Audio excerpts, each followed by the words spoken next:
আমার মাওলায় 5 বেলা ডাকে আয়, ওরে আমার দরবারে এসেছে দাদা, ওরে আমার দরওয়াজা ছাড়িয়ে তুই যেদিকেই যাবি ওদিকেই আগুন।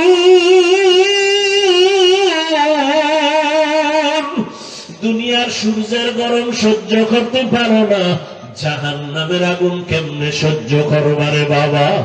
এখনো সময় আছে, তওবা করে নাও। আর নামাজ ছাড়িও না, বেপরদায় চলিও না। মনে মনে আমার আল্লাহকে ডাকো আর বলো, হে মালিক, আমার মতো গুনাহগার এই দুনিয়াতে কেউ নাই।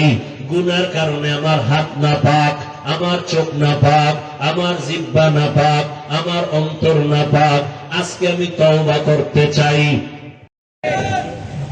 তাহলে আল্লাহর কুদরতি ক্ষমতা মাঝে মাঝে প্রকাশ করায়।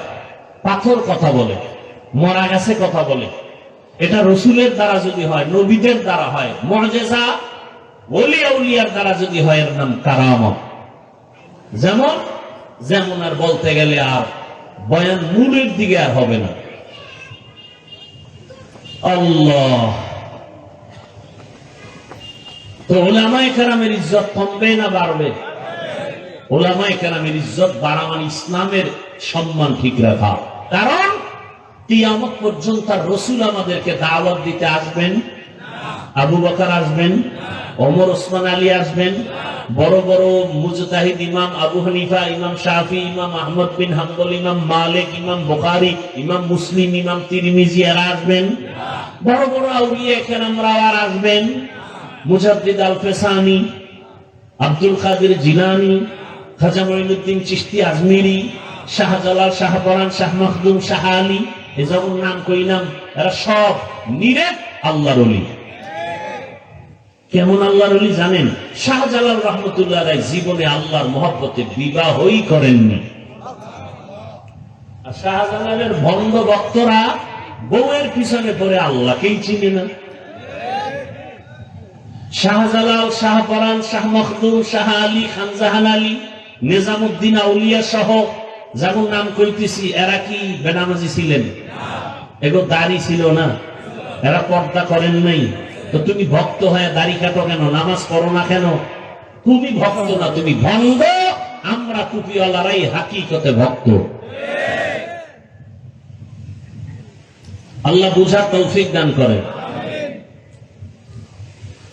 হ্যাঁ, জমিনের মধ্যে আল্লাহর বড় দুশ্মন 2 দল। কথাগুলো মনে রাখেন। জমিনের মধ্যে সমস্ত মাখলুকাতের মধ্যে আল্লাহর কাছে বড় দুশ্মন কত দল? আচ্ছা, কত বড় দুশ্মন জানেননি? আল্লাহ কয়, এই বেঈমান রেডি থাক, আমি আল্লাহ রাসূল তোর সাথে যুদ্ধ করব। এবার বুঝেন তো আল্লাহ কত রাগ তাদের উপরে। এই বড় 2 দুশ্মনের এক দুশ্মনের কথা আছে কোরআনে, আর এক দল দুশ্মনের কথা আছে বুখারী শরীফে। কোরআনে বর্ণিত যেই বড় দুশ্মন আল্লাহ, এরা সুদের সাথে জড়িত দল। আর বুখারী শরীফে আছে আল্লাহর দুশ্মন কারা? যারা ওলিয়া উলিয়া মানে না তারা। বিস্তারিত অনেক বয়ানে বিষয় করেছি, আজকে আমি মূল আয়াত নিয়ে সামনে আগাচ্ছি। আল্লাহ মাহফিল কবুল করেন। কষ্ট হইতেছে আপনাদের? আল্লাহ পাকে মাহফিলের বরকতে পুরা এলাকাবাসীকে কবুল করেন। আল্লাহ পাক দেশকে কবুল করেন। আল্লাহ মাহফিলের বরকতে পুরা দুনিয়ার মুসলমানদের হেফাজতের ব্যবস্থা করেন। আল্লাহ কোরআনের মহব্বতে, দ্বীনের নিসবতে, বরকতি মাহফিলের বরকতে আমরা দোয়া করি, গোটা মুসলিম উম্মাহকে আল্লাহ হেফাজত করেন, জালেমদের জুলুম থেকে হেফাজত করেন। আমার দেশের প্রবাসে যারা আছেন তাদেরকেও আল্লাহ হেফাজত করেন। অত্র অঞ্চলের যত কবর আছে সমস্ত কবরওয়ালাদের জান্নাত দান করেন। যারা অসুস্থ অবস্থায় বিছানায় আছেন আল্লাহ সুস্থতার নিয়ামতকে বাড়াইয়া দেন। কি মনে হয় দোয়া কবুল হবে না? এখানে সব বন্ধ। সাদা দাড়িওয়ালাদের দোয়া কবুল হবে, নাবালেগ বাচ্চাদের দোয়া কবুল হবে, মুসাফির যারা তাদের দোয়া কবুল হবে। আল্লাহ আমি আপনাদের সামনে কোরআনে হাকিমের এক আয়াতে কারিমা তিলাওয়াত করেছি, যে আয়াতটা অনেকেই মুখস্থ জানেন, শুনতে শুনতে মুখস্থ হয়ে গেছে। মনে আসেনি? কি পড়ছিলাম বলেন তো? ওয়ামা আরসালনাকা ইল্লা রাহমাতাল লিল আলামিন। রাসূলের শান আর মর্যাদার বয়ানের আয়াত। শুনো রাসূলের শান কি জিনিস, শুনে যা। বিড়ি টানলে রাসূলের শান হয়? গাঁজা খাইলে শান বাড়ে? মদ পান করলে শান বাড়ে? আল্লাহ হেদায়েত দান করুন। টুপি পরলে রাসূলের ইজ্জতের শান বাড়ে, দাড়ি লম্বা করলে রাসূলের শান বাড়ে, পর্দা রক্ষা করলে আল্লাহ রাসূলের শান বাড়ে। আল্লাহ আমাদের বুঝার তৌফিক দান করেন। হাদিস পড়েছি, তরজমাটা বলি, এরপরে কিছু ব্যাখ্যা আপনাদের ধৈর্যের উপরে হবে। উঠা বসা করবেন তো মোনাজাত দিয়ে নেমে যাও, কারণ বয়ান করা মহব্বতের সাথে হতে হবে। ওই যে বললাম, যদি আমি বয়ান করি আর আপনার মন থাকে মোবাইলের দিকে, তো বয়ান আর আপনার কলবে ঢুকবে না। কপাল খারাপ, আইয়াও কপাল খারাপ। আল্লাহ বলেন, হে রাসূল করিম সাল্লাল্লাহু আলাইহি ওয়া আলিহি ওয়াসাল্লাম, আপনাকে আমি পৃথিবীতে পাঠাই নাই, হ্যাঁ পাঠিয়েছি জগৎ সমূহের রহমত করে। আয়াতের তরজমা। আসেন হাদিস। কুল্লু উম্মতি ইয়াদখুলুনাল জান্নাতা ইল্লা মান আবা। রহমতের নবী বলেন, সব উম্মতেরা জান্নাতে যাবে। সব উম্মত কই যাবে? সব কোথায় যাবে? কথা শেষ না আরো আছে? নবী বলেন, ইল্লা কিন্তু মান আবা, যারা আমি মুহাম্মদের মানে না তারা জান্নাতে যাবে না। খুব খেয়াল করিয়ে। কিলা মান আবা, সাহাবায়ে কেরামদের মধ্য থেকে কেউ বলছেন, ইয়া রাসূলুল্লাহ, আপনাকে মানে না তারা কারা? এবার জবাবটা খেয়াল করে শুনবেন। আপনাদের থেকে কিছু প্রশ্ন করব 2 মিনিটে। সাহাবায়ে কেরাম প্রশ্ন করলেন, ইয়া রাসূলুল্লাহ, আপনি যে বললেন সব উম্মত জান্নাতে যাবে, যারা আপনাকে মানে না তারা যাবে না, মানে না কারা জানতে চাই। নবী জবাবটা ডাইরেক্ট না দিয়া, যেহেতু রহমতের নবী আমার, মায়া লাগায় জবাব দিয়ে দিছেন। প্রথম মায়ার আওয়াজ দিলেন। নবীজি বললেন, মান আতাআনি দাখালাল জান্নাহ, যারা আমার অনুসরণ করবে তারা জান্নাতি। যারা আমার অনুসরণ করবে তারা কি? এই কথার দ্বারা কি বোঝা যায়? বিপরীত কি কথা দাঁড়ায়? যারা অনুসরণ করবে না তারা জাহান্নামী, এটা দাঁড়ায় না?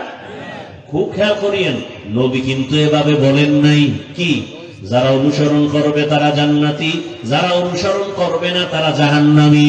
নবী এমন বলেন নাই। কেমন বলছেন? নবী বলেন যারা অনুসরণ করবে না এরা জাহান্নামী বলি নাই, আমি বলতে চাই যারা আমার অনুসরণের বিরোধিতা করবে তারা জাহান্নামী। কি বুঝলেন? আরো স্পষ্ট বুঝেন। একজনে নামাজ পড়ে না, ময়দানে বহু আশেকে রাসূল বসে আছেন।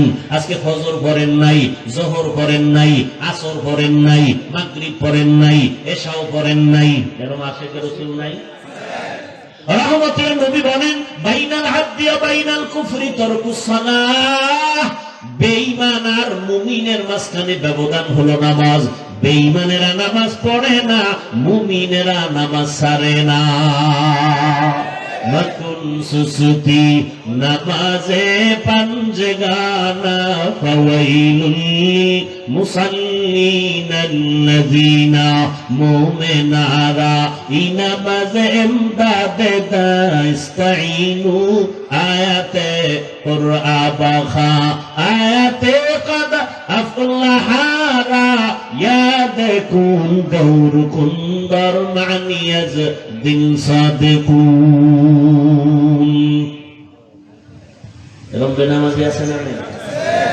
খেয়াল করেন ভাই, অনেক দিল নিয়ে কথা বলতেছি, কলিজার মোহাব্বত নিয়ে কথা বলতেছি, একটু খেয়াল করে শুনুন। আপনারা জোর করে আনেন নাই, আর আমিও জোর করে আসি নাই। দাওয়াত না দিলে আসতে পারতাম? সময় আছে আমার। দাওয়াত দিয়ে যদি আপনারা কথা না শুনেন, মানা তো ফরজ না। আমি মানবেন না মানবেন সেটা আপনার ইখতিয়ার। লা ইউকাল্লিফুল্লাহু নাফসান ইল্লা উসাহা। খেয়াল করেন। তাহলে এখানে অনেক বেনামাজি আছে না নেই? ডান দিকের এক যুবকের জিজ্ঞাসা করলাম, এই যুবক, নামাজ পড়ো নাই কেন? খুব খেয়াল করে। যুবক বলে, হুজুর নামাজ তো খুবই জরুরি জিনিস, দরকার, পারি না, চেষ্টা করি। দোয়া করেন, সামনের থেকে আরো চেষ্টা করব। আওয়াজের দ্বারা কি বুঝলেন? সে কি বিরোধিতা করে, বিরোধী নাকি দরদি? বুঝেন, সে নামাজ পড়ে না, এরপর কি ভাবলেন? সে বিরোধী। নামাজ যে পড়ে না তার মানে কি বিরোধী না দরদি? বাম পাশের একটা যুবকের জিজ্ঞাসা করলাম, এই যুবক, নামাজ কেন পড়ো না?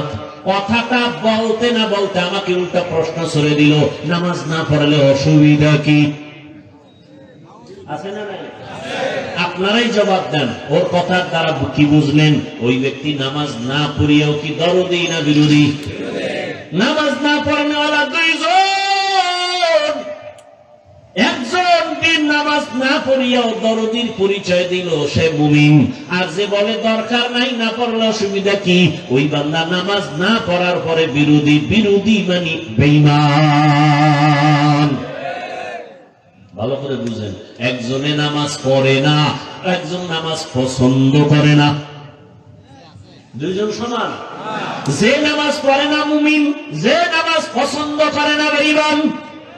যে দাড়ি রাখে না মুমিন, যে দাড়ি পছন্দ করে না বেঈমান। যে পর্দা করে না সে মুমিন, সে বেঈমান। ভালো করে বুঝেন, আল্লাহ বুঝার তৌফিক দান করেন। দুজনেই দাড়ি রাখে না, একজন মুমিন আর একজন কি দরদি মুমিন, বিরোধী বেঈমান। মুরব্বীরা বুঝেননি? বুঝার চেষ্টা করিয়েন।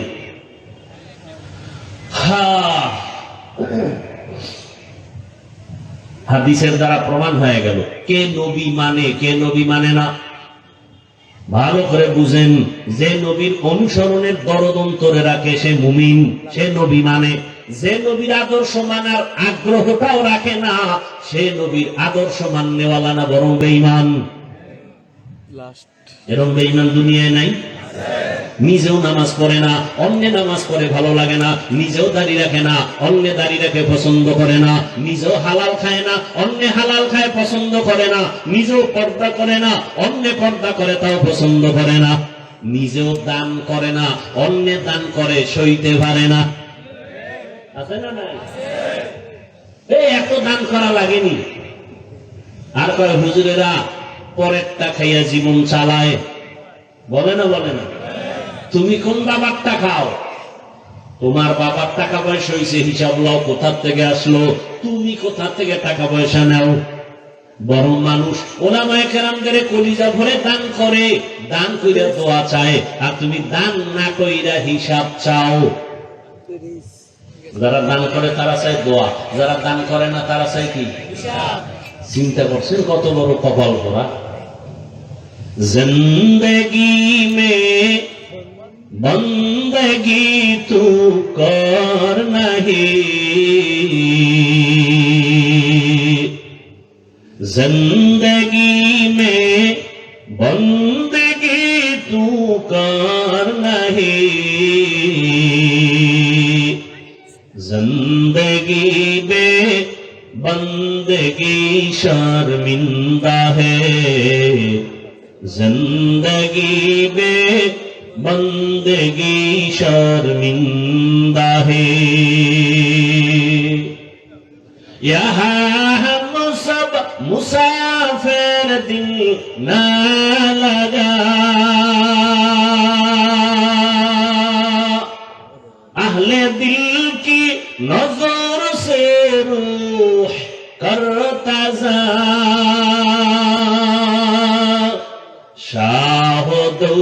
दौलत सब फकीर गर नेक नेहे शाह दौलत सब फकीर गर नेक नेहे जिंदगी में बंदगी तू कर नहीं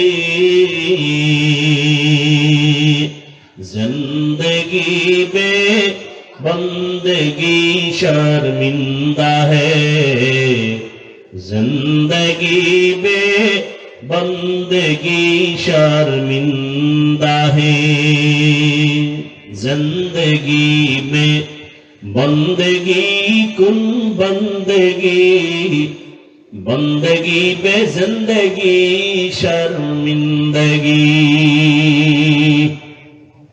হাদিসের তরজমা এবং সংক্ষেপ কিছু ব্যাখ্যা শেষ এবার আয়াতের মধ্যে ঢুকি ওয়ামা আরসালনাকা ইল্লা রাহমাতাল লিল আলামিন ইমামুল আউয়ালিন আল আখিরিন বহরে সাদকা রাহমাতাল লিল आलमीन सैयदुल कौनैन खत्मुल मुरसलीन आखिर आमद बुद फखरुल अव्वलीन শুনবার আর কিছুক্ষণ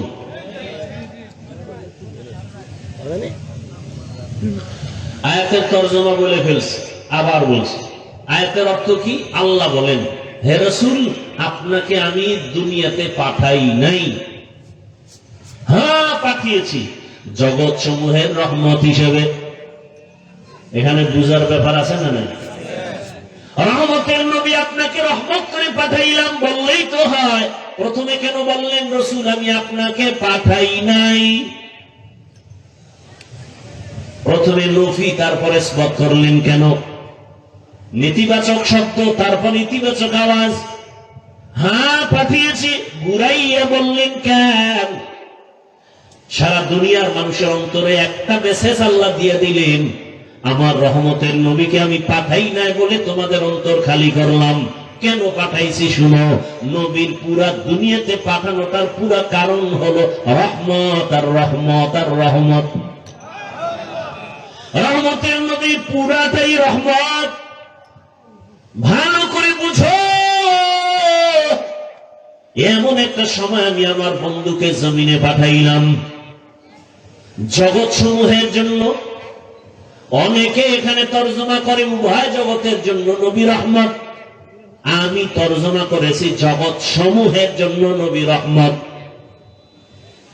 জগৎ সমূহের জন্য উভয় জগৎ বলতে বুঝায় দুনিয়ার জগৎ পরকালের জগৎ আসলে তো জগৎ আরো বেশি রূহের একটা জগৎ আলাদা মায়ের গর্ভের একটা জগৎ আলাদা দুনিয়ার নামের জগৎ একটা আলাদা মরার পরে হাসরের মাঠে উঠার আগে আলমে বারজাখ কবর জগৎ আলাদা হাসরের মাঠের জগৎ আলাদা জান্নাত আর জাহান্নামের ভেতরের জগৎ আবার আলাদা সব জগতের জন্য আমার আল্লাহ হলেন রব আর আপনার আমার রাসূল হলেন রহমত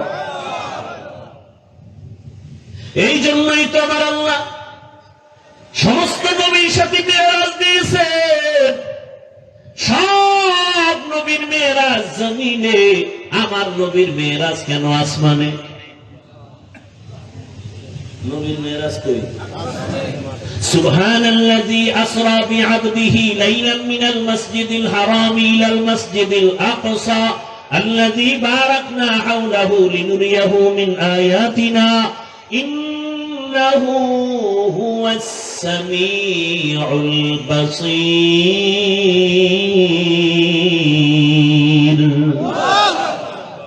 নবীর মেরাজ কোথায় বুঝার ব্যাপার হ্যাঁ মুসা নবী আল্লাহর বন্ধু ঈসা নবী আল্লাহর বন্ধু ইব্রাহিম নবী আল্লাহর বন্ধু সব নবী কার বন্ধু আমার নবীও আল্লাহর বন্ধু তবে ব্যবধান সব নবী রাসূল আমার আল্লাহ তাআলার আশিক আর আমার আল্লাহ নিজে হলেন মুহাম্মদের আশিক। ব্যবধান আছে না নেই? আমার আল্লাহ রহমতের নবীর আশিক। এই জন্য আমার নবীকে দাওয়াত দিয়া আরশে আজিমে নিয়েছেন। তাও সময় বেশি কাটান না, রাতের সামান্য সময় নিয়ে আবার পৌঁছায় দিলেন। জান্নাতি বাহন বোরাক নিয়ে আসলেন। হোয়া হুকুম জিবরাইল কো यूं से ताब बोराक के जन्नत से कर इंतखाब सजा उसको ज़ेवर से तू ताबा पा फिर उसको तू काबा में लेकर के जा। বোরাক দিয়ে রহমতের নবীর নিয়ে গেলেন। ঘুমের মধ্যে নবীকে সজাগ করা হলো। রহমতের নবীকে নিয়ে আল্লাহ পাক রহমতের নবীকে কয়েকটা হাদিয়া দিলেন। এর মধ্যে বড় হাদিয়া 5 বেলার নামাজ। কয় বেলা নামাজ ছিল? 50। সব কমাইয়া শেষ পর্যন্ত 5 ওয়াক্ত। নবীর মন খারাপ, উম্মতেরা সওয়াব থেকে বুঝি কম হয়ে গেল। আল্লাহ কয় নবী জানায় দেন, আপনার উম্মত যদি 5 বেলার নামাজ আদায় করে আমি আল্লাহ পুরা 50-এরই সওয়াব দান করব। আতিনা ফি দারে দুনিয়া না হাসান আতিনা ফি দারে উকবা না হাসান ইয়া গিয়াসাল মুস্তাগীসিন হদিনা লাফতিখারা বিল উলুমে ওয়াল গিনা। রহমতের নবী উভয় জগতের জন্য রহমত নাকি জগৎ সমূহের জন্য রহমত? এবার আসেন, নবীজি রুহের জগতের জন্য আলাদা রহমত, দুনিয়ার জগতের জন্য নবী আলাদা রহমত। কিভাবে বলার সময় নাই। মায়ের গর্ভের জগতের জন্য নবী আলাদা রহমত, কবর জগতের জন্য নবী আলাদা রহমত, হাসরের ময়দানের জগতের জন্য নবী আলাদা রহমত, জান্নাতের ভেতরের জন্য নবী আলাদা রহমত, জাহান্নামের ভেতরের জন্য নবী রহমত। বলবেন জান্নাতেরটা বুঝি, জাহান্নামেও কি নবী রহমত? এটা কেমন কথা? এ বিষয়ে বলার জন্য সময় নাই। আমি দুনিয়ার জগতের জন্য নবী কিভাবে রহমত এ বিষয়ে মাত্র কয়েক মিনিট কথা বলবো। 1 নম্বরে নবী দুনিয়ার জগতের জন্য কেমন রহমত, আলাদা সেখানেও পাঠ আছে। নারীদের জন্য নবী আলাদা রহমত, জমিনে পুরুষের জন্য নবী আলাদা রহমত। রহমতের নবী এই দুনিয়ায় মুমিনের জন্য আলাদা রহমত, বেঈমানের জন্য নবী আলাদা রহমত। আমার নবী নদীর মাছের জন্য আলাদা রহমত, জঙ্গলের প্রাণীর জন্য নবী আলাদা রহমত, আসমানের জন্য নবী আলাদা রহমত, জমিনের জন্য নবী আলাদা রহমত, উড়ন্ত পাখিদের জন্য নবী আলাদা রহমত, গর্তের প্রাণীর জন্য নবী আলাদা রহমত, গাছের জন্য নবী আলাদা রহমত। এক একটা বুঝাইতে গেলে সময় নাই। আমি শুধু নারী আর পুরুষের বিষয়টা একটু সামান্য ইঙ্গিত দিব। আসেন, রহমতের নবী রহমত হইয়া এমন টাইমে আসলেন কোথায়? কোথায় আসছেন? আমরা বলছিলাম তো কোথায়, এটা বলতেও আপনাদের টাকা লাগবে। কোথায় আসছেন? মক্কা নগরীতে। কোন টাইমে আসলেন, কি অবস্থায় আসলেন? সারা দুনিয়ার ইতিহাস সাক্ষ্য এমন একটা সময় নবী মক্কা নগরীতে আসলেন। পৃথিবীর ইতিহাসে মক্কার মানুষের মতো চরিত্রহীন লম্পট আর কোথাও ছিল না। এমন মাঝে রহমতের নবী আসলেন। বড় আশ্চর্য বিষয়, আপনাদের বানসারামপুর এলাকার কোন এলাকায় যাত্রা গান চলে, মদের আড্ডা চলে। হঠাৎ করে কিছু ইমানওয়ালার আইসা ইমাম সাহেব বড় আলেমদের ডাকে, আসেন এটা প্রতিহত করতে হবে। আলেম ওলামারা বৈশাখা অবশ্যই কেমন হালাতটা খবর নাও। সবাই মিলে কি বড় হুজুরের আগে পাঠায়, বলবে তোরা যারা মাঝে মাঝে বিড়ি টিড়ি টানো তোরা আগে গিয়ে খবর ল, পরিবেশটা যদি লাইন হয় পরে আমরা হুজুরেরা যাবো। কথা তো তাই। মক্কা নগরীর মানুষ এত চরিত্রহীন লম্পট, নারীদের পছন্দ করে না। কন্যা সন্তান হলে বাবা লজ্জায় সমাজের মুখ দেখায় না। কত বাবা নিজের আপন কন্যা সন্তানের জ্যান্ত মারিয়া ফেলাইছে। নারীরা সমাজের বোঝা, কন্যা সন্তান পছন্দ করে না, বিধবা নারী পছন্দ করে না। সমাজে সব উল্টা পাল্টা। বিবাহের কোনো ভালাই নাই, গুণা চলতেছে অহরহ গুণা। মানুষের এতটা চরিত্র খারাপ। বাইতুল্লাহর মতো ঘর, যেই ঘরে দিয়ে শুধু একটা নজর দিয়ে দোয়া করলে সাথে সাথে কবুল। ঘুমাইতেছেন আপনারা? কেমন বাইতুল্লাহ, যেদিকে একটা নজর দিয়ে তাকায় যা চাইবে সাথে সাথে কবুল। এমন একটা ঘর বাইতুল্লাহ। ইন্না আউয়ালা বাইতিন উযিআ লিন-নাস লাল্লাযী বিবাক্কাতা মুবারাকান ওয়া হুদাল লিল আলামিন।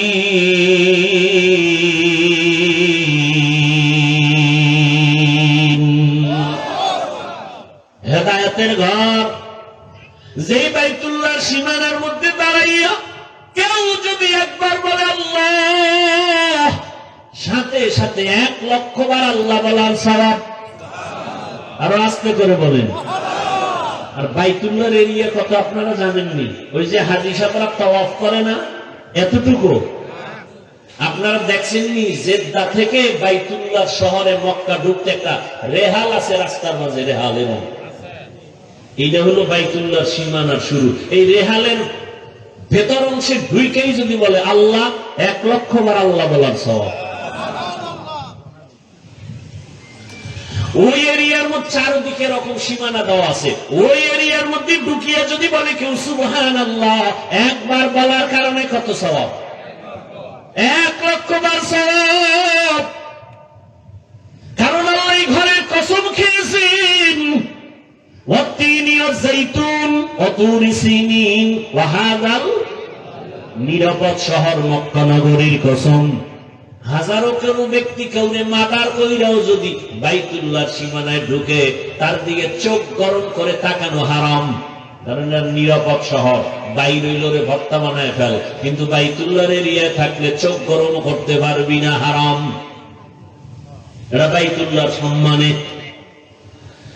ওই বাইতুল্লাহ এত দামি, যেই বাইতুল্লাহর এরিয়ার ভিতরে কোনো বেঈমান ঢুকতে পারবে না, হারাম। যেই বাইতুল্লাহর এরিয়া একটা সেজদা দিলে 1,00,000 সেজদার সওয়াব।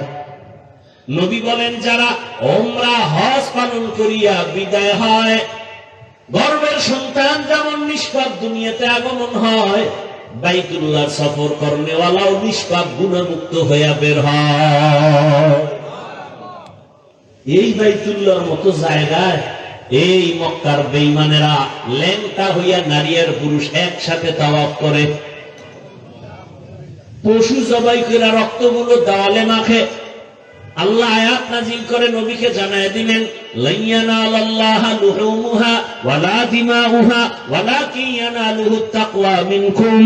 তোমরা যে রক্ত মাখো, এগুলো আল্লাহর কাছে কবুল হবে না, তোমাদের অন্তরের তাকওয়া আল্লাহর কাছে কবুল হবে। এই নারী পুরুষ উলঙ্গ হয়ে বাইতুল্লাহর তাওয়াফ করে। উলঙ্গ হয়ে করে কেন? আমরা যে কাপড় চুপড় পরি, এটি তো ভালো না, নাপাক। বাইতুল্লাহ তো সম্মানের জায়গা, এখানে তো নাপাক কাপড় নিয়ে পরা যায় না। এজন্য ল্যাংটা হয়ে তারা তাওয়াফ করে, নারী আর পুরুষ একত্রে। বাইতুল্লাহর ভেতরে একটা একটা করে 360টা মূর্তি টানাইল। এত বড় খারাপ, সেই খারাপ পরিবেশে পৃথিবীর শ্রেষ্ঠ পবিত্র নবীকে পাঠাইলেন কেন? বাঞ্ছারামপুরের মদের আড্ডার একটু আগে উদাহরণ দিছিলাম। এত বড় খারাপ পরিবেশে রসুলকে পাঠাইলেন কেন? আল্লাহ কয়, যত বড় রোগী তত বড় ডাক্তার। রহমতের নবী উম্মতের রূহের ডাক্তার। এখানে নবী আয়েশা এমন পরিবর্তন, রহমতের বাতাস শুরু হয়ে গেল। আম্মা জান আমেনা বলেন, রহমতের নবী। অন্য মহিলারা বাচ্চা গর্ভে আসলে ব্যথা করে, কষ্ট পায়, মাথা ব্যথা করে, আমি আমেনার কোনো কিছুই নাই। অন্য মহিলারা বাচ্চা প্রসবে কষ্ট পায়, রক্তপাত হয়, আমার সন্তান আসছে দুনিয়াতে, আমার কোনো অনুভব হয় নাই, রক্ত আসে নাই। আমার সন্তান রহমতের নবী দুনিয়াতে আসছে সেজদা অবস্থায়, নারকাদা অবস্থায়। দুনিয়ার সন্তানেরা আসে উলঙ্গ, আমার রসুল দুনিয়াতে আসে উলঙ্গ না। এরকম কোন সন্তান উলঙ্গ আসবে না, কোন সিস্টেম করা যাবে? বলেন, এটা আমার রসুলের জন্য বিশেষত্ব। এই জন্যই তো আমার রহমতের নবী, সেই নবীর জন্য সব নবী রসুল আল্লাহর আশেক। আর আমার আল্লাহ কার আশেক? মুহাম্মদের আশেক। কেমন মায়ার নবী! দীর্ঘ 40টা বছর এত খারাপ মানুষ, নবী কোনদিন তাদের সাথে খারাপ আচরণ করেন নাই। রহমতের নবী সবার সাথে বুকে বুক লাগায়, ওরা গালি দেয় নবী বুক লাগায়, ওরা বিভিন্ন বাজে কথা বলে নবী বুক লাগায়, গালি দেন না, গালির জবাবও দেন না, মিথ্যা কথাও বলেন না। নবীর হায়াতে কোনোদিন মিথ্যা বলেন নাই। ও আশেকে রাসূল তুমি কেন মিথ্যা বলো? নবী কোনোদিন কাউকে গালি দেন নাই। ও আশেকে রাসূল তুমি কেন গালি দাও? নবী গালির জবাব দেন নাই। তুমি কেন গালির জবাব দাও? আসলে তুমি আশেক না, মূলত তুমি ভণ্ড। আশেক হইতে এখনো পারো নাই। আশেকই যদি হও, নবীরে দেখা লাগবে না, ওয়াইসকুরুনির মতো দেখবা বরকত চলে আসবে।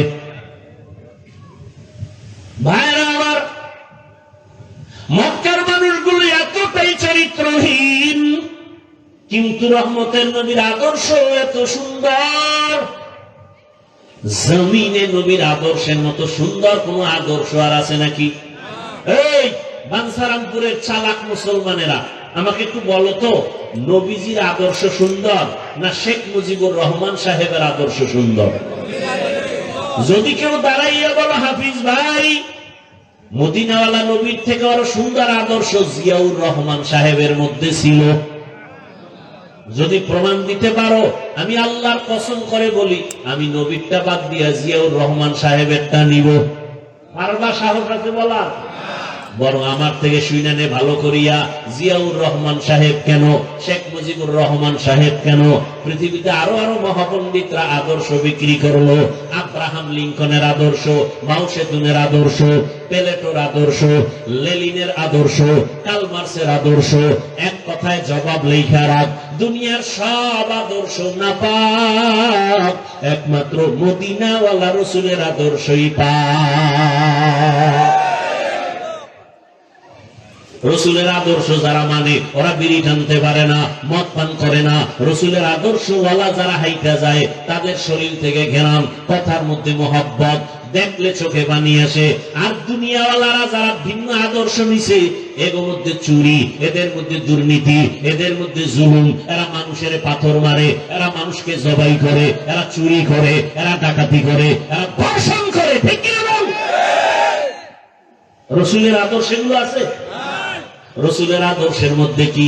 আগে সালাম দাও, বড়কে সম্মান করো, ছোটকে স্নেহ করো, মায়ের ইজ্জত রক্ষা করো, স্ত্রীর ইজ্জত রক্ষা করো, সন্তানের হক আদায় করো।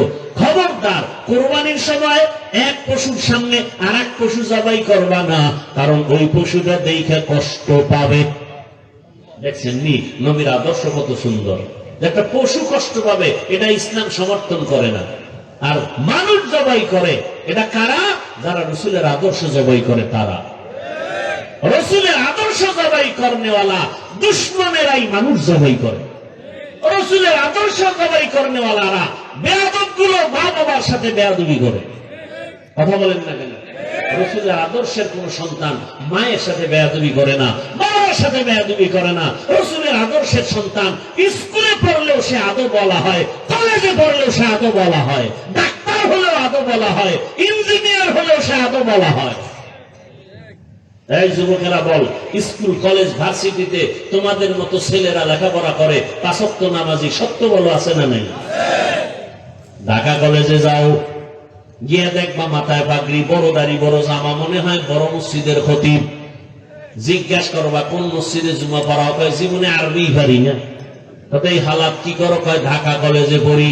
এমন সুরাত কেন? বলে মদিনাওয়ালার মহব্বতে, আলেমদের মহব্বত করে টুপি লাগাইছি। এই অবস্থায় কলেজ? হ্যাঁ। কলেজের মধ্যে কি ম্যাডাম নাই, শিক্ষিকা নাই? আছে। ক্লাসের মধ্যে কি ছাত্রী নাই? আছে। শিক্ষিকেরা কি বাজে কথা বলে না? শিক্ষকেরা কি বলে না? বলে না না, সবাই দোয়া করে। বলে পুরা কলেজের মধ্যে ছেলেটা বড় ভদ্র, বড় নম্র, বড় ভালো, এটাই দোয়া। মাঝে মাঝে কি পার্কে ডাকে না, আড্ডাখানায় ডাকে না? হ্যাঁ হ্যাঁ ডাকে, কিন্তু আমি জবাব দেওয়ার আগে ইস্তেগফার করি। উপায় কি? জবাব যদি উল্টা দেই তো মাইল শুরু হয়ে যাবে, কলেজ থেকে আমাকে বিতাড়িত করা হবে। আল্লাহর কাছে সাহায্য চাই। হঠাৎ করে দেখি আমার ক্লাসের কয়েকটা মেয়ে আইসা কয়, ও আল্লাহর পথে আছে, ডিস্টার্ব করিস না, ওরে সাইরা দে, আমরা চল আড্ডাখানায়। বানায় বলতেছি যুবক। এবার তোমার বিবেকের কাছে প্রশ্ন, তোমার মতো যুবক স্কুল কলেজে ভার্সিটিতে পড়িয়া যদি নামাজ পড়ে, তুমি নিজেকে নিজে প্রশ্ন করো, তুমি পারো না কেন? কোন অজের দরকার নেই, কি অসুবিধা? তোমার মতো যুবক জেনারেল লাইনে পড়ুয়া, র্যাব, আর্মি, পুলিশ, বিডিআর চাকরি করে, 5 ওয়াক্ত নামাজ পড়ে, আছে না নাই? বিবেকের কাছে প্রশ্ন রাখি, বাবা বলো তুমি কেন নামাজ পড়তে পারো না? রাস্তায় গাড়ি চালায় কত যুবক সন্তান নামাজ ছাড়ে না, ও ড্রাইভারওয়ালা বলো কেন তুমি পারো না? তোমার মতো বান্দা জেনারেল লাইনে, আরবি লাইনে পড়ে নাই, রাস্তায় কাজ করে, নদীর মধ্যে মাছ ধরে, জমিনে কৃষি কাজ করে, নামাজ পড়ে। বিবেকটাকে প্রশ্ন করো, তুমি কেন পারো না? ও পর্দার আড়ালের মা বোনেরা, এতক্ষণ যে আপনাদের সন্তানদের বয়ান শুনাইলাম, এতক্ষণ যে চিল্লাইলাম, একবারও কিন্তু বলি নাই স্কুল ছেড়ে দাও, কলেজ ছেড়ে দাও, মাদ্রাসায় যাও, তাবলিগে যাও, কওমি মাদ্রাসায় যাও, আমার মতো হুজুর হইয়া যাও, একবারও বলছি? বলি নাই। বরং আম্মা জানেরা ভালো করে শুনে রাখেন, এখানে কয়েকটা ছেলেরে পাগড়ি দিলাম, এরা কোরআনের হাফেজ হয়ে গেছে। ও আম্মা জান, আপনার সন্তানটা ডাক্তার হবে, ইসলাম বাধা দিবে না। আপনার সন্তানকে ইঞ্জিনিয়ার বানাবেন, ইসলামে বাধা নাই। আপনার সন্তানকে একজন ডাক্তার বানাবেন, প্রফেসর বানাবেন। ও যুবক বাবারা, স্কুলে পড়ো, কলেজে পড়ো, চাকরি করো, বাধা নাই। ও আল্লাহর বান্দারা, তুমি স্কুলে পড়িয়া তোমার মতো যুবক যদি 5 ওয়াক্ত নামাজি হতে পারে, তুমি পারবা না কেন? স্কুলে পড়িয়া নামাজি হও, দেখবা জান্নাতের রাস্তা ওপেন হয়ে যাবে। কলেজে পড়িয়া নামাজি হও, ডাক্তারি পড়ো, কোনো সমস্যা নাই, নামাজ ছাড়িও না। নবীর আদর্শ মতো চলো, মা বাবার দোয়া নাও, শিক্ষকের দোয়া নাও, বেয়াদবি করবা না, ওলামায়ে কেরামের পরামর্শ নিয়ে চলবা, দেখবা দুনিয়াও শান্তি, পরকালেও শান্তি, সম্মানের কোনো অভাব হবে না। ও আমার মা বোনেরা, আপনার সন্তানটা আদর্শ ডাক্তার বানায় যান, দুনিয়াও কামিয়াব, আখিরাতেও সফলতা। আপনার সন্তান আদর্শ ইঞ্জিনিয়ার বানাবেন, প্রফেসর বানাবেন, দুনিয়াও সফল, আখিরাতেও সফল। ওরে আম্মা জানেরা, আপনার মতো কত মা এই এলাকায় এখনো আছে, 5 ওয়াক্ত নামাজ পড়ে, এক বেলার নামাজও বাদ দেয় না, স্বামীর মাল নষ্ট করে না, মোবাইলে সময় নষ্ট করে না, সন্তানটাকে আদর্শওয়ালা বানানোর মেহনত করে। ও আম্মা জানেরা, আপনি কেন পর্দা করতে পারেন না, নামাজ পড়তে পারেন না, স্বামীর মাল হেফাজত করতে পারেন না? এরে আম্মা জান, আপনার সম্মান কত? আপনারা নবী না, তবে নবীদের মায়ের মতোই তো আপনারা নারী, সাহাবায়ে কেরামদের মায়ের মতোই তো আপনারা নারী, আপনারা তো খাজা মঈনুদ্দিনের মায়ের মতোই মা, আপনারা তো বড় পীর আব্দুল কাদের জিলানীর মায়ের মতো মা, আপনারা তো বেলাল রাদিয়াল্লাহু আনহুর মায়ের মতো মা, আপনারা তো আয়েশা রাদিয়াল্লাহু আনহার মতোই নারী, আপনারা তো খাদিজা রাদিয়াল্লাহু আনহার মতো নারী। এই দুনিয়ায় বড় এক বেঈমানের নাম ফেরাউন, জানেননি তার স্ত্রীর নাম কি? ওই এত বড় বেঈমান ফেরাউন, আবার তার ঘরে এত বড় জান্নাতি নারী বিবি আসিয়া। আম্মা জানেরা জানেননি, এত বড় বেঈমান ফেরাউনের ঘরে আসিয়া কত আল্লাহ ওয়ালা জানেন? রহমতের নবী বলেন, কিয়ামতের ময়দানে জান্নাতে আসিয়ার সাথে মুহাম্মদের সাথে বিবাহ হবে। তাহলে যত বড় বেঈমান তার ঘরে থাকিয়া আসিয়ার মতো বান্দি যদি আমার রসুলের সুসংবাদ পায়, আল্লাহর কাছে এত সম্মান হয়। আসিয়ার নামে কোরআনে আয়াত আছে, আসিয়া আল্লাহর কাছে চাইছে, জান্নাতে তোমার পাশে একটা ঘর বানাও। আল্লাহ ঘর বানায় সাথে সাথে আসিয়াকে দেখাই দিছেন মরার আগে আগে। আসিয়া দেখ তাকাইয়া, ওই জান্নাত দেখা যায়, আর সে আজিমে জান্নাতে মালিকের পাশে তোর জন্য ঘর বানানো, কোরআনের আয়াত। এ আম্মা জানেরা, আপনার স্বামী তো ফেরাউনের মতো খারাপ না। আপনার স্বামী যতই খারাপ হোক না কেন, আপনি যদি নামাজ পড়েন, আপনার স্বামী তো বাধা দেয় না। আপনি যদি পর্দা করে চলেন, আপনার স্বামী তো আরো খুশি, বাধা দেয় না। আপনি যদি কোরআন তেলাওয়াত করেন, সন্তানটাকে কোরআন পড়নেওয়ালা বানায় দেন, আপনার স্বামী তো বাধা দিবে না। আপনি স্বামীর মাল কেন না জানাইয়া নষ্ট করিয়া গুনার পথে দৌড়াইতেছেন? আপনি কি জানেন না স্বামী যদি মরিয়া যায় সম্পদ কিন্তু আপনার হয়ে যাবে? অতএব আপনি কেন স্বামীর সম্পদ নষ্ট করেন? ওরে স্বামী কিন্তু নিজের জন্য কিছুই করে না। বিদেশ যাইও খানা নাই, ঘুম নাই, মায়ের চেহারা দেখে না, বিবি দেখে না, সন্তান দেখে না। আমার প্রবাসের ভাইরা কত কষ্ট করে শুনে আসলাম, চাকরি নাই, কাগজপত্র ঝামেলা, এরপরও চোখের পানি ছেড়ে কাঁদে আর কামাই করে, যা পারে টাকা পয়সা বাড়ি পাঠায়, আর নিজের জন্য কিছুই করে না। প্রত্যেকটা স্বামী তার সন্তান পরিবারের জন্যই কামাই রুজি করে। ও সন্তানেরা, যদি বুঝতে পারতা বাবায় মরিয়া গেলে বাবার টাকা পয়সা আমাকেই রক্ষা করতে হবে, বাবার ব্যবসা চাকরি আমাকেই দেখতে হবে, কারণ বাবার জায়গায় আমি তার মালিক, এই চিন্তা যদি সন্তানেরা করত, একটা টাকাও বাবার মোবাইলে গুনায় কাটাইতো না। এক টাকাও মোবাইলে গুনার পথে খরচ করতি না। বলবা হাফিজ ভাই করলে সমস্যা কি? লেখা রাখ, যেই স্বামী, যেই স্ত্রী, যেই সন্তানেরা স্বামীর টাকা, বাবার টাকা গোপনে গোপনে গুনার পথে ব্যয় করবে না জানাইয়া, খোদার কসম ওই বাবা কোটি কোটি টাকাও কামাই করলে সংসারে বরকত হবে না, অশান্তি লেগে যাবে একের পর এক। অতএব এখনো দোয়া করি, ও যুবক, ও পর্দার আড়ালের মা, আপনার মতো কত মা এখনো আছে পর্দা করে, স্বামীর মাল হেফাজত করে। আপনি আল্লাহর কাছে তওবা করেন, আর স্বামীর মাল খেয়ানত করবেন না, নষ্ট করবেন না, বিপদ কিন্তু আপনার ঘাড়ে চেপে যাবে। আর স্বামীর হেফাজতের জন্য দোয়া করবেন, 5 ওয়াক্ত নামাজ পড়েন, আর সন্তানগুলোকে আদর্শওয়ালা ইঞ্জিনিয়ার, ডাক্তার, প্রফেসর বানানোর মেহনত করে যান। আল্লাহর কাছে পিছনের গুনাহ থেকে তওবা করেন। মনেরে বুঝান রে মন, আমার মতো নারী যদি নামাজ পড়ে, স্বামীর মাল হেফাজত করে, আমি কেন পারবো না? ভালো ভালো সন্তান কত সুন্দর, স্কুলে পড়ে ব্যবহার দেখলে কলিজা ঠান্ডা হয়, কলেজে পড়ে সন্তানের ব্যবহার, সালাম দেয়, কত সুন্দর আচরণ, চোখ তুলিয়া কথা বলে না, কত নরম ভদ্র, দেখলে কলিজা ঠান্ডা হয়। এরা সবাই ভালো মায়ের সন্তান, আদর্শ মায়ের সন্তান। যাই মা আদর্শ ভালো, সন্তানের আদর্শ ভালো। ও বাবাজিরা, আপনার মতো কত বুড়া বাবারা হাতের মধ্যে লাঠি নিয়া মসজিদে গিয়া 5 ওয়াক্ত নামাজ পড়ে, এক বেলার নামাজও বাদ দেয় না। বলেন বাবারা, আপনারা কেন পারবেন না? এখনো সময় আছে, তওবা করে নেন। রহমতের নবীর আদর্শের বাইরে আর চলবেন না। জীবনে তো মনের ঝাল মিটাইয়া কম অন্যায় করেন নাই, দাড়ি তো কম কাটলেন না, জীবনে বেপরদায় তো কম চললেন না। আলেমদের সাথে চ্যালেঞ্জ দিয়া দিয়া কত গুনাহ করছেন, আলেমরা বলছে মানেন নাই, বাধা দিছে শুনেন নাই, জীবনে তো কম গুনাহ করেন নাই।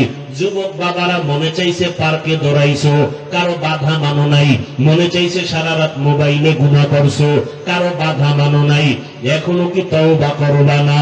ওরে ঘুমের মধ্যে যদি মরণ আসিয়া যায়, আজ গাইগাইসা যদি তোমাকে ডাক দেয়, তোমার বাবাও ফিরাবার শক্তি নাই, মাকেও ফিরাবার শক্তি নাই। তোমার মতো কত যুবক, চোখের পানি ধরে রাখা যায় না। তোমরা ফেসবুক চালাও, মিডিয়ার জগতে আসো, দেখো না বিদেশ থেকে আসছে, কয়েকদিন আগের খবর আমি মক্কায় বইয়া দেখলাম, ওই যে বাড়ি যায় স্ত্রী সহ পানিতে পইরা সব মারা গেছে। কি কয়েকদিন আগের ঘটনা। বিদেশ থেকে কত কিছু নিয়ে আসলো, কিন্তু রাস্তার মাঝে গিয়ে নোয়াখালী বাড়ি, স্ত্রী চলে গেল, সন্তান চলে গেল, একা একা হাউমাউ করে কাঁদে, আমার বিদেশ, জীবনটা কাটাইলাম একা একা, আজকে বাড়িতে আসলাম কত মুখ ভরা আশা নিয়ে, আমার সন্তানও চলে গেল, স্ত্রী চলে গেল, গাড়ির নিচে কত সন্তান, পানির মধ্যে কত সন্তানের লাশ, ঘরের মধ্যে কত ঘুমের বিছানায় মরা লাশ। ও যুবক, তুমি আজকে সুস্থ, কালকে তুমি সুস্থ থাকবা তার কোনো গ্যারান্টি নাই। অতএব আমি বিনয়ের সাথে বলবো, স্কুলে পড়ো, কলেজে পড়ো, চাকরি করো, ব্যবসা করো, আজকে থেকে তওবা করো, আর নামাজ ছাড়বা না। আমার মাওলায় 5 বেলা ডাকে, আয় ওরে আমার দরবার এসেছে দাদা, ওরে আমার দরওয়াজা ছাড়িয়ে তুই যেদিকেই যাবি ওদিকেই আগুন।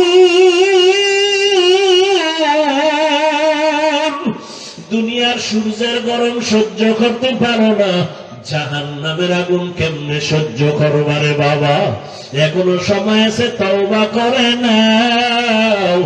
আর নামাজ ছাড়িও না, বেপরদায় চলিও না। মনে মনে আমার আল্লাহকে ডাকো আর বলো, হে মালিক, আমার মতো গুনাহগার এই দুনিয়াতে কেউ নাই।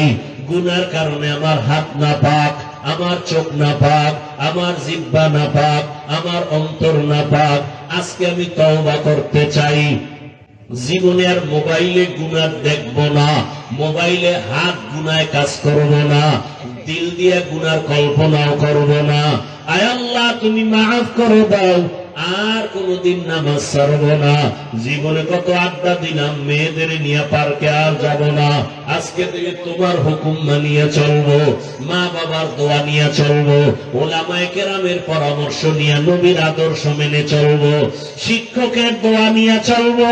অন্তর যদি তৈরি হয়, কারো অন্তরে মুনাফিকি না থাকে, তওবার নিয়ত থাকে, খাঁটি তওবার নিয়ত যাদের আছে, দুটো হাত আমার আল্লাহকে দেখাইয়া দাও। আয় আল্লাহ, হাতগুলো কবুল করে নেন, তওবা কবুল করে নেন, তওবার উপরে মজবুত হইয়া চলার মতো তৌফিক দান করেন, আমিন। আলহামদুলিল্লাহি রাব্বিল আলামিন, والصلاة والسلام على سيد الأنبياء والمرسلين وعلى آله وأصحابه أجمعين يا أرحم الراحمين.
এ আম্মা জানেরা, আপনার স্বামী তো ফেরাউনের মতো খারাপ না।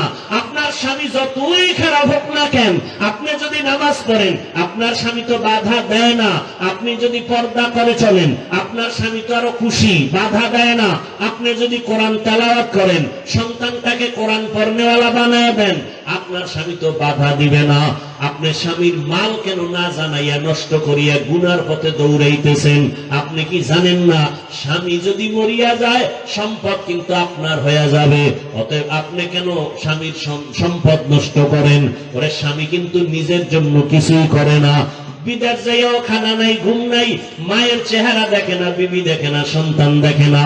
আমার প্রবাসের ভাইয়া কত কষ্ট করে শুনে আসলাম, চাকরি নাই, কাগজপত্র ঝামেলা, এরপরও চোখের পানি ছেড়ে কাঁদে আর কামাই করে, যা পারে টাকা পয়সা বাড়ি পাঠায়, আর নিজের জন্য কিছুই করে না। প্রত্যেকটা স্বামী তার সন্তান পরিবারের জন্যই কামাই রুজি করে। ও সন্তানেরা, যদি বুঝতে পারতা বাবায় মরিয়া গেলে বাবার টাকা পয়সা আমাকেই রক্ষা করতে হবে, বাবার ব্যবসা চাকরি আমাকেই দেখতে হবে, কারণ বাবার জায়গায় আমি তার মালিক, এই চিন্তা যদি সন্তানেরা করত, একটা টাকাও বাবার মোবাইলে গুনায় কাটাইতো না। এক টাকাও মোবাইলে গুনার পথে খরচ করতি না। বলবা হাফিজ ভাই করলে সমস্যা কি? লেখা রাখ, যেই স্বামী, যেই স্ত্রী, যেই সন্তানেরা স্বামীর টাকা, বাবার টাকা গোপনে গোপনে গুনার পথে ব্যয় করবে না জানাইয়া, খোদার কসম ওই বাবা কোটি কোটি টাকাও কামাই করলে সংসারে বরকত হবে না, অশান্তি লেগে যাবে একের পর এক। অতএব এখনো দোয়া করি, ও যুবক, ও পর্দার আড়ালের মা, আপনার মতো কত মা এখনো আছে পর্দা করে স্বামীর মাল হেফাজত করে। আপনি আল্লাহর কাছে তওবা করেন, আর স্বামীর মাল খেয়ানত করবেন না, নষ্ট করবেন না, বিপদ কিন্তু আপনার ঘাড়ে চেপে যাবে। আর স্বামীর হেফাজতের জন্য দোয়া করবেন, 5 ওয়াক্ত নামাজ পড়েন, আর সন্তানগুলোকে আদর্শওয়ালা ইঞ্জিনিয়ার, ডাক্তার, প্রফেসর বানানোর মেহনত করে যান। আল্লাহর কাছে পিছনের গুনাহ থেকে তওবা করেন। মনেরে বুঝান রে মন, আমার মতো নারী যদি নামাজ পড়ে, স্বামীর মাল হেফাজত করে, আমি কেন পারবো না? ভালো ভালো সন্তান কত সুন্দর, স্কুলে পড়ে ব্যবহার দেখলে কলিজা ঠান্ডা হয়, কলেজে পড়ে সন্তানের ব্যবহার, সালাম দেয়, কত সুন্দর আচরণ, চোখ তুলিয়ে কথা বলে না, কত নরম ভদ্র, দেখলে কলিজা ঠান্ডা হয়। এরা সবাই ভালো মায়ের সন্তান, আদর্শ মায়ের সন্তান। যাই মা আদর্শ ভালো, সন্তানের আদর্শ ভালো। ও বাবাজিরা, আপনার মতো কত বুড়া বাবারা হাতের মধ্যে লাঠি নিয়া মসজিদে গিয়া 5 ওয়াক্ত নামাজ পড়ে, এক বেলার নামাজও বাদ দেয় না। বলেন বাবারা, আপনারা কেন পারবেন না? এখনো সময় আছে, তওবা করে নেন। রহমতের নবীর আদর্শের বাইরে আর চলবেন না। জীবনে তো মনের ঝাল মিটাইয়া কম অন্যায় করেন নাই, দাড়ি তো কম কাটলেন না, জীবনে বেপরদায় তো কম চললেন না। আলেমদের সাথে চ্যালেঞ্জ দিয়া দিয়া কত গুনাহ করছেন, আলেমরা বলছে মানেন নাই, বাধা দিছে শুনেন নাই, জীবনে তো কম গুনাহ করেন নাই।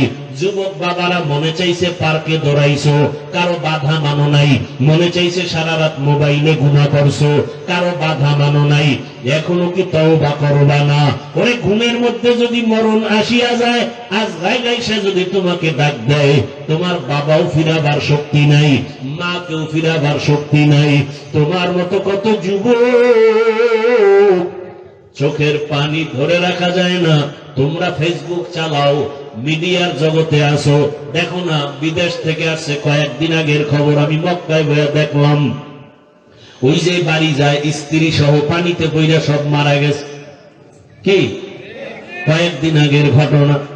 বিদেশ থেকে কত কিছু নিয়ে আসলো, কিন্তু রাস্তার মাঝে গিয়ে নোয়াখালী বাড়ি, স্ত্রী চলে গেল, সন্তান চলে গেল, একা একা হাউমাউ করে কাঁদে, আমার বিদেশ, জীবনটা কাটাইলাম একা একা, আজকে বাড়িতে আসলাম কত মুখ ভরা আশা নিয়ে, আমার সন্তানও চলে গেল, স্ত্রী চলে গেল, গাড়ির নিচে কত সন্তান, পানির মধ্যে কত সন্তানের লাশ, ঘরের মধ্যে কত ঘুমের বিছানায় মরা লাশ। ও যুবক, তুমি আজকে সুস্থ, কালকে তুমি সুস্থ থাকবা তার কোনো গ্যারান্টি নাই। অতএব আমি বিনয়ের সাথে বলবো, স্কুলে পড়ো, কলেজে পড়ো, চাকরি করো, ব্যবসা করো, আজকে থেকে তওবা করো, আর নামাজ ছাড়বা না।